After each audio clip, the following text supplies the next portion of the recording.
ശാസ്താവെത്തി ഇനി ഓരോരുത്തരെയായി കാത്തിരിക്കുകയാണ്. മധുവേട്ടൻ തനി പൂരപ്രേമിയായിട്ട് ഇവിടെ പ്രത്യക്ഷപ്പെടുന്നുണ്ട്.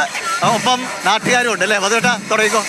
ഡിവിഷൻ 9 ആനപ്പുറത്ത് കണിമംഗലത്തപ്പൻ, 9 ആനപ്പുറത്ത് കണിമംഗലത്തപ്പൻ്റെ എഴുന്നള്ളിലേക്കാണ്. ആ മേളത്തിന്റെ ആവേശം. വരാനിരിക്കുന്ന പൂരം ദാ കണ്ടോ എന്ന് പറഞ്ഞിട്ട് കണിമംഗലത്തപ്പൻ എഴുന്നള്ളിയാണ്. അതിനിടയിലും ഇവിടെ ഒപ്പം കുറച്ച് ദൃശ്യക്കാരുണ്ട്. പാറാറോട്ടാണ് വീട്. എത്ര കാലമായി പൂരം കണ്ടുപിടിക്കുന്നത്? കാണാത്തല്ലേ? എല്ലാ കൊല്ലവും കാണുന്നത് തന്നെയാണ്. കുറെ കാലങ്ങളായിട്ട്. ഞാൻ ഡൽഹിയിൽ നിന്ന് വന്നത്. ആദ്യത്തെ പൂരാണോ? എങ്ങനെയുണ്ട്? മുഴുവൻ കാണാനാണ്? മുഴുവൻ കാണാം. ഇവിടെ എല്ലാവരും പൂരം കാണാൻ കാത്തിക്കുന്ന ആൾക്കാരുണ്ട്. കൃഷിക്കാരാണ്. പൂരം ഏറ്റവും ഇഷ്ടപ്പെട്ട പൂരം എന്താ? ഫസ്റ്റ് ടൈമാണ്. ഇല്ല, തൃശ്ശൂർക്കാരുടെ പൂരം നാളെയാണെന്നാണ് പറയാ. നാളെ ഇന്നുണ്ട് അല്ലേ? ഇതാ എല്ലാവരും ഉണ്ട്. പൂരം എങ്ങനെയുണ്ട്? തുടങ്ങി. അടിപൊളി. പൂരം എങ്ങനെയുണ്ട്? ആസ്വദിക്കുകയാണ് അല്ലേ? ഇവരൊക്കെ പൂരം ആസ്വദിക്കുന്ന ഒരു നല്ലതാണ് എല്ലാ കാര്യത്തിനും.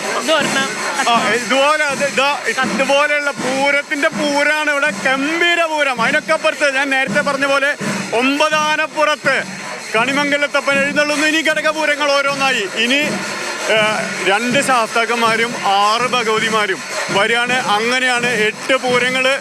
ചേച്ചിയെ പൂരൊക്കെ ഉഷാറല്ലേ? ഉഷാറാണ്. തൃശ്ശൂർക്കാരാണ്. തൃശ്ശൂർക്കാരാണ്. മുംബൈയിൽ നിന്ന് വന്നിരിക്കുന്നത്. മുംബൈയിൽ നിന്ന് വന്നതാ. ഓക്കെ.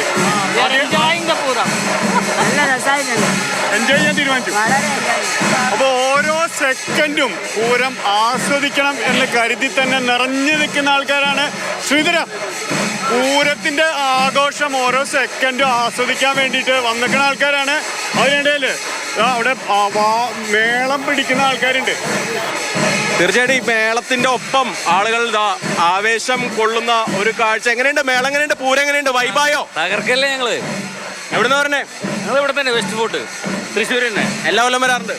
ഞങ്ങളുടെ സ്ഥലമല്ലേ ഇത്. ഞങ്ങൾക്ക് വരേണ്ട ആവശ്യമില്ല. വീണ്ടും മുറ്റത്തല്ലേ പൂരം.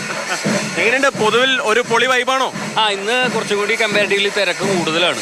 സാധാരണ ഇതൊരു വർക്കിംഗ് ഡേ ആണ്. എന്നിട്ടും ഇത്രയും തിരക്ക് ഓരോ വർഷവും കൂടി വരികയാണ്. എങ്ങനെയുണ്ട് ഈ തിരക്കിൻ്റെ ഇടയിലേക്ക് വരാൻ? ഭയങ്കര സന്തോഷമാണ്. എല്ലാ കൊല്ലവും വരാൻ. ഈ സാധാരണ ഈ സ്ത്രീകൾ അങ്ങനെ പൂരത്തിന് വരില്ല എന്നൊക്കെ ആളുകൾ പറയും. നിങ്ങൾക്ക് അങ്ങനെ തൃശ്ശൂർ അങ്ങനെ ഒരു പ്രശ്നമില്ല. ഇപ്പൊ അങ്ങനെയൊന്നും ഇല്ല. സ്ത്രീകളാണ് കൂടുതൽ. സേഫാണ്. അപ്പോൾ എല്ലാവർക്കും പൂരത്തിന് വരാം. സേഫാണ്, യാതൊരു പ്രശ്നമില്ല എന്നാണ് തൃശ്ശൂർക്കാരായിട്ടുള്ള സ്ത്രീകൾ ഉൾപ്പെടെ പറയുന്നത്. ഏതായാലും ഒരുപാട് ആളുകൾ ഇവിടെയുണ്ട്. ചേട്ടാ എങ്ങനെയുണ്ട്? ഗംഭീരമായിട്ട് നടക്കല്ലേ? കണിമംഗലത്തി. ഇനിയിപ്പോ അടുത്തത് ചെമ്പുക്കാവും പനമുക്കമ്പള്ളിയും വരും. പനമുക്കമ്പള്ളിയും വരും. അത് കഴിഞ്ഞാൽ തിരുവമ്പാടിയിൽ നിന്ന് ഭഗവതി മറ്റേ മഠത്തിലേക്ക് പോകും. അത് കഴിയുമ്പോഴേക്കും ലാലൂർ, ചൂരക്കോട്ട്, അയ്യന്തോള് എല്ലാവരും ഇവിടുന്ന് വരും.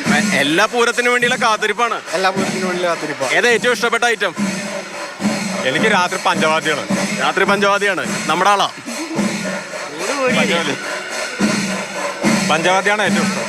എലിഞ്ഞിത്തോട്ടിലെ മേളം തന്നെയാണ് കേമം. ബാക്കിയൊക്കെ അങ്ങനെ എലിഞ്ഞിത്തോട്ടിൽ തന്നെയാണ് ഏറ്റവും ടേസ്റ്റായിട്ട് നിൽക്കുന്നത്. പിന്നെ തിരുവമ്പാടിയുടെ ബാക്കി ചെറുപൂരങ്ങളൊക്കെ ഒരേ ഗ്രേഡിൽ നിൽക്കുന്നതാണ്. എലിഞ്ഞിത്തോട്ടിൽ ഇതിന് വേണ്ടിയിട്ടാണ് കാത്തു നിൽക്കണത്. അനിയന്മാരുടെ മേളത്തിന് വേണ്ടിയിട്ട്. അത് 11-12 മണിയാവുമല്ലോ.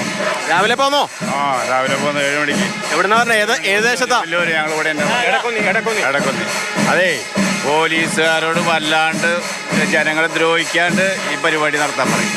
അതായത് പൂരപ്രേമികൾക്ക് നിയന്ത്രണങ്ങൾ വല്ലാത്ത ബുദ്ധിമുട്ടുണ്ടാക്കുന്നുണ്ട് എന്നാണ് പറയുന്നത്. ഏതായാലും വല്ലാത്തൊരു വൈബിലേക്ക് പൂരം പോയി തുടങ്ങിയിട്ടുണ്ട്. മേളം കൊട്ടിക്കയറുന്നുണ്ട്.